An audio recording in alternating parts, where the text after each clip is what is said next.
Morning, and welcome to the LawGuide Nuggets Show, giving you bite-sized information about the law that's easy to consume and easy to use. My name is John. I'm a lawyer in private practice in Singapore, and I've been working for the past 13 years.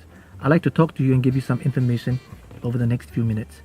Today, we're talking about what are the 10 things you need to know if you are involved or about to be involved in a police investigation. Being interviewed by the police can be a very stressful experience, and it's important to know at the very least what some of your rights are. Number one, you will be interviewed by a police officer or some investigation officer. This interview is usually conducted in English or in another language if that's what you understand.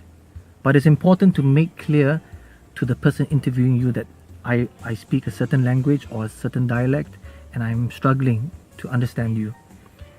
Make this known to the interviewer and an interpreter will be provided to you. It's also important to understand that the contents of this interview will be written down or typed out into a statement that you will be asked to sign. So before you sign it, take the opportunity to read through it very carefully and make any amendments or clarifications that you need to, because you may not have an opportunity to do it later.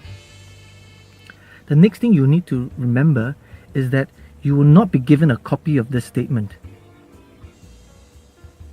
In the same way, you will not be given an opportunity to take a screenshot of it or a photograph of it. It will remain with the investigators. And very often, the next time you'll be able to see the statement is in court or as you are preparing your case during the court process.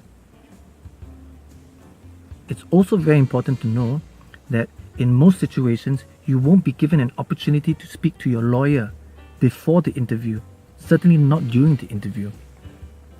So no matter what you've been told or what you've seen or what other impression you're under, that's not going to happen. You're not going to be able to say, let me speak to my lawyer first before the interview. I'm not having the interview until he comes. That's not going to happen. Next, you must tell the truth during the interview.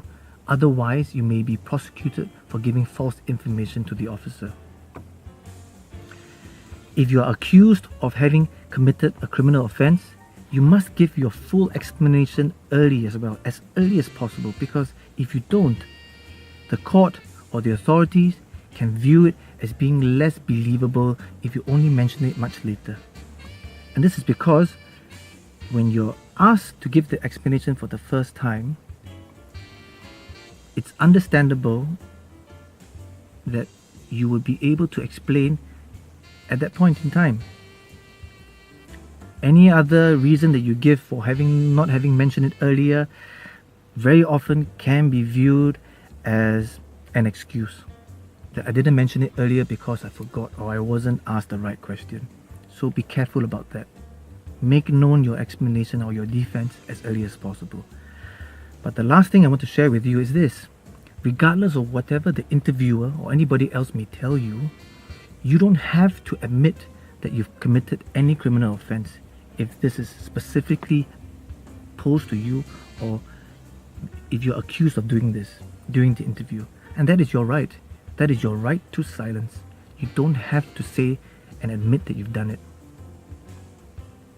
I hope today's information has been helpful to you, and I'll talk more about the criminal justice process in our next episode.